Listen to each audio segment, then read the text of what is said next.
Dental surgeon, oral میگزیلوفیشل surgery یا pathology, اس میں فرق ہے تو وہ کیسے سمجھیں؟ دیکھیں یہ ہم ہیں تو ہم منہ کے ارد گرد گھوم رہے ہیں، ٹھیک ہے، اور منہ کے اندر اور منہ اور چہرے کے اندر آپ کو اندازہ ہی ہوگا تقریباً پوری دنیا میں کوئی 8-9 اسپیشلٹی اسٹیبلشڈ ہیں. ٹھیک ہے، اس میں بیسک ہم ڈینٹل سرجن سب ہوتے ہیں، ٹھیک ہے، لیکن جو کچھ بیماریاں ایسی ہوتی ہیں جو ذرا اسپیشل فوکس آ رہی ہوتی ہیں تو اسپیشلسٹ ہیں.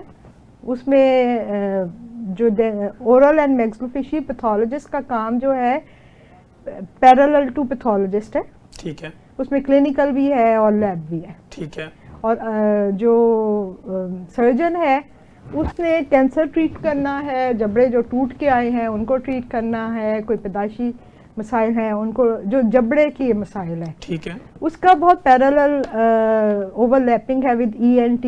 نیورو سرجری کے ساتھ بھی ہم بہت کولیبریٹیولی کام کرتے ہیں، اور اس میں پھر کیونکہ ریکنسٹرکشن آتی ہے تو وہ پھر پلاسٹک سرجری کے ساتھ بھی کرنا پڑتا ہے. سو جو ہمیں نا مل جل کے سب سے کرنا پڑتا ہے. ٹھیک ہے، یعنی منہ کے ارد گرد 8 اسپیشلٹی گھومتی ہیں اور ہر ایک کی انوالومنٹ بالکل ڈیفرنٹ. اور اسی طرح جو بیماریاں ہیں، اگر آپ ہمیں عام طور پہ کہا جاتا ہے کہ صرف دانتوں سے یا مسوڑوں کی، سب سے زیادہ جو انسانیت کو بیماری ہے اگر ہم دیکھیں تو وہ ڈینٹل کیریز، دانتوں کو کیڑا لگنا. ٹھیک ہے، لیکن اس کے علاوہ اور بہت ساری بیماریاں ہیں جو کہ ہوتی تو آپ کے جسم میں ہے لیکن وہ ظاہرہ منہ میں بھی ہوتی ہیں. تو بینگ اورل پیتھولوجسٹ یا اورل اسپیشلسٹ ان میگزیلوفیشل سرجری، ہم ان ساری بیماریوں کو بھی ہم نے دیکھنا ہوتا ہے، پڑھنا ہوتا ہے اور ان کو ڈائگنوز بھی کرنا ہوتا ہے. جیسے آپ ماشاءاللہ سے فزیشین ہیں تو میرے پاس اگر کوئی دانتوں کے لیے مریض آئے اور اس کی علامات میں دیکھ کے پوچھتی ہوں کہ آپ نے شوگر چیک کرائی ہے، وہ کہتے ہیں ڈاکٹر صاحب میں تے آیا اسی دانت چیک کران، تسی مینوں شوگر والے، تسی تو شوگر دے ڈاکٹر نہیں ہو.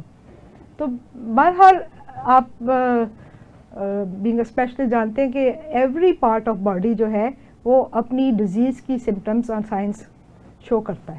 ٹھیک ہو گیا. اچھا ڈاکٹر صاحب، آج کل جو کامن چیز ہمارے کلینکل ٹرائل میں پیشنٹ جن کمپلین کے ساتھ آتے ہیں وہ جب روٹ کنال کراتے ہیں یا کوئی داڑھ نکال دیتے ہیں تو ساری عمر کے لیے وہ ایک درد لے کے بیٹھ جاتے ہیں. وہ درد وہ کہتے ہیں جی ہمارے جبڑے سے شروع ہوتا ہے، کان میں اور سر میں رہتا ہے، اس کی بریک کبھی کبھی آتی ہے تو لوگ اس کو ٹیگرال پہ ڈال دیتے ہیں اور ڈفرینٹ اور میڈیکیشن پہ ڈال دیتے ہیں. تو اس کی وجوہات کیا ہوتی ہیں اور اس کا علاج کیسے؟ ڈاکٹر صاحب آپ نے اسپیسیفکلی جو سائن سمٹم بتایا نا وہ ہے ٹرائیجیمینل نیورلجیا. ٹھیک ہے. اور دوسرا جو اس سے اوور لیپ کرتا ہے وہ ہے ٹیمپورو مینڈیبولر جوائنٹ ڈسفنکشن. یہ جو ہمارا کان کے سامنے جبڑے کا دونوں طرف جوڑ ہوتا ہے اکٹھا، یہ جو ٹرائیجیمینل نیورلجیا یا یہ جو منہ کی نس ہے اس کا نیورلجیا پین، یہ تو زیادہ تر اولڈ لوگوں میں ہوتا ہے. ٹھیک ہے. اور اس میں ادھر کی پیتھولوجی نہیں ہوتی، جبڑے میں مسئلہ نہیں ہوتا. ٹھیک ہے. مسئلہ دماغ میں جہاں سے نس آ رہی ہوتی ہے ٹرائیجیمینل نرو وہاں پہ ہوتا ہے اور بلڈ پریشر کے ساتھ اس کا کافی لنک ہوتا ہے. ٹھیک ہے. تو اس کی بیسک مینجمنٹ تو وہ نیورو سرجری والے سرجیکل مینجمنٹ کریں گے. ٹھیک ہے. لیکن نیورو سرجری کرنا شروع میں ممکن نہیں ہوتا یا نہیں کرنی چاہیے. کنزرویٹو مینجمنٹ میں جو ٹیگرول ہے یہ کرنٹ نما درد ہوتا ہے نا نیورلجیا کا، تو ٹیگرول کی دوائی ایسے ہے جیسے شوگر کی دوائی ہے. ٹھیک ہے. وقت کے ساتھ ساتھ یہ کنٹرول بھی کر لیتی ہے لیکن اس کی مقدار بڑھتی رہتی ہے. ٹھیک ہے. بہت سارے ایسے علاج ہیں جس میں اس نس کو کاٹ دیا جائے، جو نس انوالو ہے اوپر کے جبڑے کی یا نیچے کے جبڑے کی جو برانچ ہے اس کو کاٹ دیا جائے، لیکن پھر یہ دوبارہ بھی گرو کر جاتی ہے. ٹھیک ہے. تو کیونکہ نس تو ہوتی پیریفرل ہے نا پارٹ، ٹھیک ہے، جڑ کی طرح، جیسے درخت کی جڑ ہے دوبارہ اگ جائے گی. بالکل. تو لیکن یہ ہے کہ یہ بیماری زیادہ تر بزرگوں میں اور بلڈ پریشر کے پیشنٹس میں ہوتی ہے. لیکن اس کی جو میڈم کمپلین ہمارے پاس آتی ہے وہ تب آتی ہے جب یا تو انہوں نے داڑھ نکلوائی ہوتی ہے یا روٹ کنال ہے، اس سے پہلے نہیں ہوتی. اصل میں داڑھ کا درد بھی بہت شدید ہے. ٹھیک ہے. تو ہمارے جو زیادہ تر جنرل ڈینٹسٹ یا مریض وہ پہلے اس کو یہی سمجھتے ہیں کہ داڑھ کا درد ہے. ٹھیک ہے. وہ بعض کا نیورلجیا کے پیشنٹس کا منہ خالی ہوتا ہے اور درد کی جو واضح فرق یہ ہوتا ہے کہ ان کو منہ میں پلی کرتے ہیں تو پھر درد شروع ہو جاتا ہے، شیو کرتے ہوئے، کھانا کھاتے ہوئے، اور کرنٹ لائک ایپیسوڈک پین تھوڑی دیر کے لیے، اس کے بعد وہ بہتر ہوتا ہے. شروع میں یہ جو قسطوں میں درد ہوتا ہے نا ایپیسوڈک، یہ چند سیکنڈ ہوتا ہے، پھر چند منٹ ہوتا ہے. تو یہ اس کی اور کرنٹ لائک ہے. تو یہ اس کا ڈائگنوسس ہم سارے کلینکل ہی زیادہ کرتے ہیں. ٹھیک ہو گیا. اچھا میڈم، اورل ہائیجین کے اوپر جیسے ہم بات کرنا چاہ رہے ہیں اور ہم کر بھی رہے ہیں اس کے اوپر، اورل ہائیجین میں سب سے بہتر ٹائمنگ کیا ہوتی ہے؟ دیکھیں بینگ اے مسلم، نبی پاک صلی اللہ علیہ وآلہ وسلم کی جو بھی حدیث ہے وہ ہمارے لیے بہت اہم ہے. حضرت محمد صلی اللہ علیہ وآلہ وسلم نے کہا کہ اگر میری امت کے لیے گرانا ہوتا تو میں 5 وقت کی وضو کے ساتھ مسواک فرض ہوتی. ٹھیک.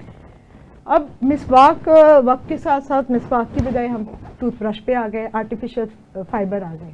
لیکن وہ جب بھی کریں جیسے بھی کریں کرنا تو ہے. تو اس میں جب بھی ہم وضو کریں یا رات کو سونے سے پہلے، ٹھیک ہے. دیکھیں ایک چیز ہے جہاں استعمال ہوا ہے، اگر وہاں کوڑا پھینک کے چلے جائیں گے اگلے دن آئیں گے کوڑے کی اسمیل ہوگی ایسے. ٹھیک ہے.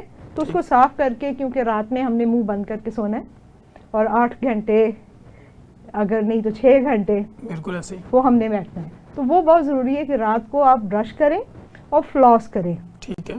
جو مسواک ہے نا اس کا ریشہ بنتا ہے. ٹھیک ہے. تو مسواک کا alternative tooth brush plus dental flaws ہے.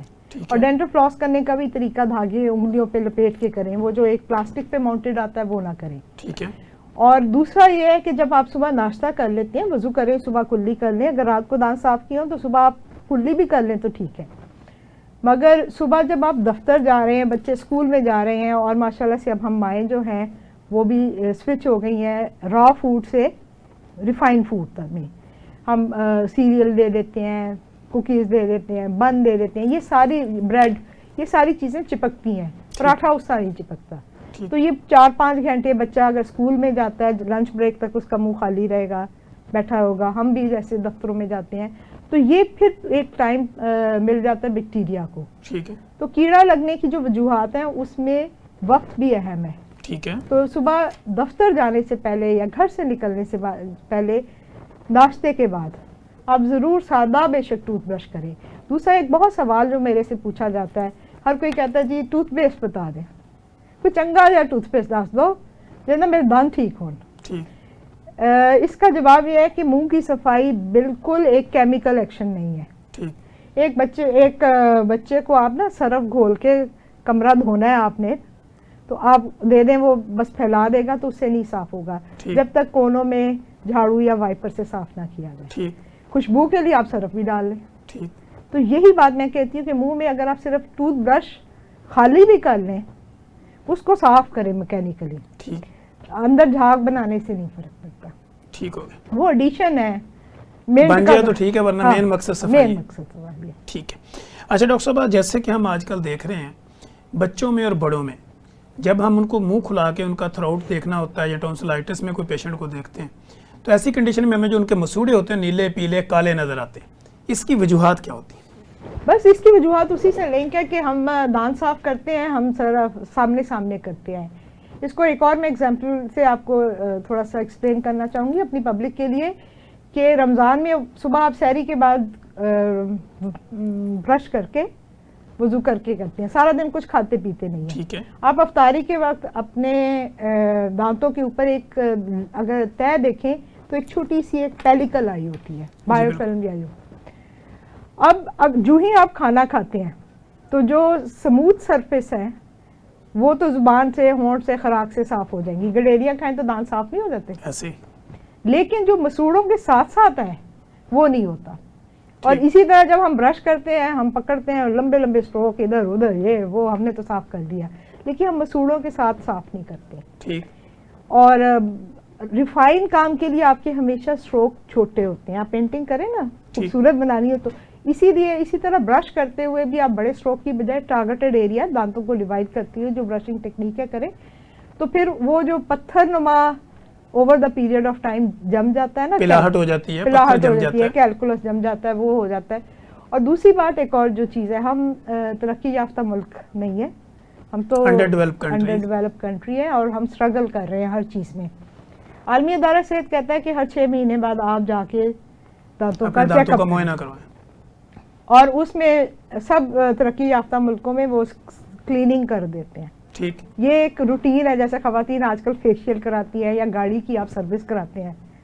تو یہاں پہ تو ہمیں یعنی یہاں پہ ہم یہ کہتے ہیں کہ جیسے آپ ایکسٹرنل ماؤتھ کی ساری صفائی کرواتے ہیں، اس طرح انٹرنل کی بھی ضرورت. جی، یہاں پہ تو ہمیں جب تک درد نہ ہو، بے شک مسوڑے روتے رہیں، خون بہتا رہے رش کے وقت، ہم کہتے ہیں نہیں، خون تبھی بہتا ہے نا کہ جب وہاں پہ کوئی ایشو ہے. بالکل ایسے. لیکن جب تک ہمیں درد نہیں ہونا یا کوئی سوجن نہیں ہونی تب تک ہم نے جانا نہیں.